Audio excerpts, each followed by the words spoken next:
नमस्कार साथियों, stick news में आपका स्वागत है। जैसे कि आप देख रहे हैं, मैं गांव गड्डी की अनाज मंडी में खड़ा हूं। आप मेरे पीछे देख रहे हैं, यहाँ पे फसलों के जो अभी फसल का जो हमारी जीरी है, जो धान है, जो मंडियों में आई हुई है, लगभग सभी मंडियों में पड़ी है। इस तरह ढेर लगे पड़े हैं। और यहाँ आप देख रहे हो, रात का समय है। मैं दिखाना चाहूँगा कि आप उधर देखें, यहाँ पे काफ़ी सुबह से किसान बैठे हैं। अब ये नहीं मालूम है ये धरने पे बैठे हैं, किस लिए बैठे हैं। इनसे आपकी रूबरू बात करवाते हैं, इनसे कारण का पता लगाते हैं, किस कारण से इन्होंने रात का समय लगभग 9 बजने को आ गए हैं। पता लेते हैं कि क्या कारण है, किस लिए उन्होंने धरना लगा रखा है। गढ़ी अनाज मंडी जो नरवाना के अंदर आती है। तो हमारे बीच में यहाँ बैठे हैं किसान। जी सर कैसे बैठे हो आप, क्या नाम है? सबसे पहले आप अपना नाम बताइए। सर मेरा नाम साहब सिंह है जी। हम इसलिए बैठे हैं जी, रात के 9 बजने को हैं, बच्चे हमारे भी घर में हैं जी सर। हम अपनी जीरी बेचने आए थे जी। ये साथियों सारे मौजूद हैं जी। यहाँ 14 तारीख को हमने प्रशासन के संज्ञान में एक मामला लगाया था सहचित्तर जी। और उसका एक दिन ही आज हमने अधिकारियों से दोबारा फिर कहा ये मीटर आपका ज़्यादा 2 दिन जो मौसम ख़राब हुआ है उसकी वजह से आज फिर इन्होंने जितनी भी खरीद करी है 13-14 जिसका मॉइस्चर आता है उसका 16-17 बताकर, तो ये घपला चल रहा है। आप समझ गए होंगे 3-4 पॉइंट मीटरों में ज़्यादा और उसका मापदंड कम, सरकार की सीधी लूट है। मैं सरकार से भी ये चेताना चाहता हूँ, एमएसपी की गारंटी, एमएसपी था, एमएसपी रहेगा। ये एमएसपी था तो रात के चांद निकट आया है इन बच्चों की। ये किसान जो मंडी में आता है इनके भी घर में बच्चे हैं, दूध निकालने के लिए इतना सीजन का टाइम है। सरकार ने क्यों मजबूर कर रखा है इन किसानों को, ना रात में सोने देते ना दिन में। बिल्कुल। तो हम जो ये धरना लगा रहे हैं इसमें ये प्रशासन के संज्ञान में हम ले आए जी। हमने अधिकारियों को पूरा सच सूचित कर दिया। ये लगभग 3 बजे की बात है, रात के कितना टाइम हो गया आप जानते हो। इतनी देर से प्रशासन मूक दर्शक बना हुआ है, हमारे को कोई बात नहीं बताई जा रही। जी हम मंडी सेक्रेटरी से या दूसरे अधिकारी से बात करते हैं, वो कहते हैं संज्ञान लेंगे, लेकिन संज्ञान लेंगे जो हो रहा है, जो क्यों हो रहा है, जब भी कहते हैं संज्ञान लेंगे, एसडीएम के नॉलेज में संज्ञान लेंगे, कभी किसी मंत्री को बोलते हैं संज्ञान लेंगे, किसी को बोलते हैं संज्ञान लेंगे।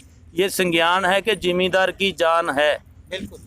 आज कितना गेहूं धान बिक चुका है, उस डेट से आज तक की खरीद देखो और उसका संज्ञान ही ले लें तो जितना घपला है एक संज्ञान ही सभी कह रहे हैं, एक ही संज्ञान। बिल्कुल, जैसे किसान भाई ने कहा, यहाँ संज्ञान की बात हो रही है कि बार बार इनको झूठे आश्वासन दिए जा रहे हैं, लेकिन जो मामला है उसके ऊपर कोई सुधार नहीं लाया जा रहा है, इनकी कोई सुनवाई। तब तक तो फसल बिक जाएगी, जो भी भाव होगा गिरे हुए भाव इनको मिलते हैं बिल्कुल कम से कम डाउन में, क्योंकि उनके अंदर सेटिंग की गई है। बाउचर में सेटिंग कौन करता है सर, ये इसका जिम्मेदार कौन है? इसका जिम्मेदार पूरा प्रशासन और सरकार है। यानी कि मिली भगत कहीं ना कहीं शरेआम है भाई साहब। आप बता दो आपके घर में कुछ हो रहा है तो आपको पता नहीं है, तो ये तो कानून में भी है ना, उसको जिम्मेवार बताते हैं। तो लेकिन इसको ये जिम्मेवारी कौन लेगा? हमारा एक संविधान है, सेंट्रल गवर्नमेंट के पैसे आते हैं, जो सरकार भी कहती है एमएसपी था, वो एमएसपी था और रहेगा कैसे? ऐसे नहीं रहेगा जैसे ये हो रहा है। इसको रहेगा तो जिम्मेदार के लिए रहेगा, ना कि बिचौलियों के लिए। लेकिन सरकार हमें एक बात कहती है, हम बिचौलिए तो हटा रहे हैं। बिचौलिए ये आड़ती को दूसरे को कह रहे हैं, वो बिचौलिया नहीं, बिचौलिए तो बीच में दूसरे मगरमच्छ हैं। आज मॉइस्चर मशीन किसकी है?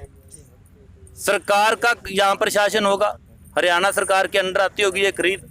हरियाणा सरकार के अधिकारी कहाँ हैं जिनके सामने वो मशीन, वो मीटर, उस पर 2-3 बार बोला संज्ञान लेंगे? तो मैं बार बार ना ज़्यादा शब्दों में कहता हुआ, वो संज्ञान कहाँ है? एक विकास है और संज्ञान था, रहेगा, है।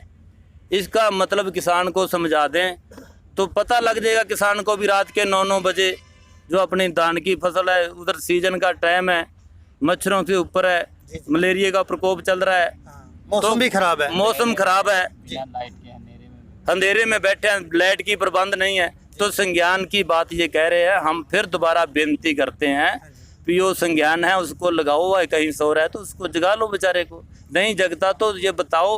अगर मैं बात अपनी बंद करता हूँ, जो ये धरना है ये निश्चितकालीन है, जो इसका जिम्मेवार होगा वो जहाँ का प्रशासन होगा, और जो ये घपलेबाजी चल रही है, जो किसान संयुक्त किसान मोर्चा यहाँ नहीं होने देगा, चाहे उसको कितनी भी बड़ी कुर्बानी देनी पड़े। ये हम इसलिए कह रहे हैं, ये किसी को धमकी नहीं, हम इसके देश के नागरिक हैं। सरकार हमें जो मर्जी बोलती रहे, उससे हमें फर्क नहीं पड़ता। हम जो बोल रहे हैं सरकार सोचती है, हमें भी फर्क नहीं पड़ता। लेकिन आपने पैसे दिए हैं, दिए इसलिए हैं कि किसानों से जीरी खरीदो, और ये बीच में क्या चल रहा है इसका जिम्मेवार प्रशासन होगा। और ये धरना जो चलेगा, इसका जो भी रिजल्ट निकलेगा, अच्छा पॉजिटिव नेगेटिव, चाहे तुम प्रशासन बात करे और सभी जितने भी ये किसान साथी बैठे हैं इनको लाए भी हाँ भी ये बात है, इस तरह ये मापदंड सही है तो ठीक है, नहीं तो ये कल को आंदोलन का कोई भी रूपरेखा होती है उसका प्रशासन जिम्मेवार होगा। हमको उनको बता दिया है, इससे ज़्यादा हमारे पास संसाधन नहीं है। बहुत बहुत धन्यवाद जी जी, बहुत बहुत धन्यवाद साथी का। तो यहाँ साथियों आपने किसान भाई की बात सुनी, क्योंकि बहुत बड़ी बात कही यहाँ पे किसान भाई ने कि हम भी इस देश के नागरिक हैं, क्योंकि हम नागरिक हैं तो हमें हक मिलना चाहिए। हमारी फसल है, दिन रात अपनी डेड़ों के ऊपर खेत के अंदर किसान बड़ी मुश्किल से एक एक अन्न पैदा करता है, और जब फसल पककर मंडियों में आती है तो कहीं ना कहीं प्रशासन या सरकार के कुछ ऐसे हथकंडे अपनाए जाते हैं जिनको इनको अपना उचित दाम नहीं मिल पाता।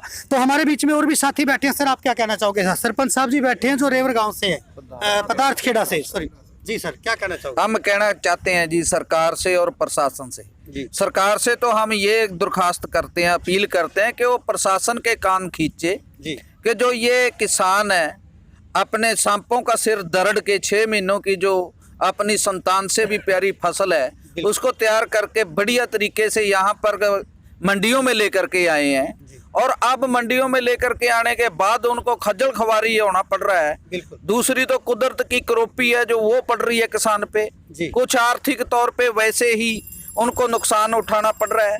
कुदरत की क्रोपी के कारण फसलों का झाड़ है, जो फसलें चाहे वो नरमे की फसल है चाहे धान की फसल है, उसकी जो पैदावार है वो कम हो गई है। बिल्कुल कम होने के बाद दूसरी तरफ से जो प्रशासन की ड्यूटी लगाई गई है वो लोगों वो 420 कर रहे हैं किसानों के साथ जी। अब किसान किस तरफ जाए?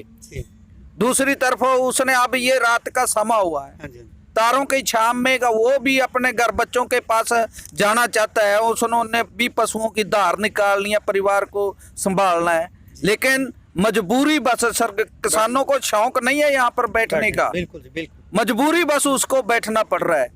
जो इनका ये मीटर है इनका, उस मीटर में 3 से लेकर के 4-4, 5-5 पॉइंट तक का जो मॉइस्चर है इनका वो चेक करता है कि इसमें कितना मॉइस्चराइज है, कितनी नमी है धान में, तो वो उनमें 3-3 पॉइंट ज्यादा दिखाता है। तो किसान कहाँ जाता है? यहाँ पे 3-4 दिन खज्जल खवार होकर के उसको कम दाम पे उसको बेचना पड़ रहा है। इसलिए हम सरकार से ये निवेदन करते हैं, प्रार्थना करते हैं कि जिन भी अधिकारियों की, प्रशासनिक अधिकारियों की ड्यूटी यहाँ पे लगी हुई है उनके कान खींचे और कुछ ना कुछ किसानों को राहत दे। बिल्कुल धन्यवाद।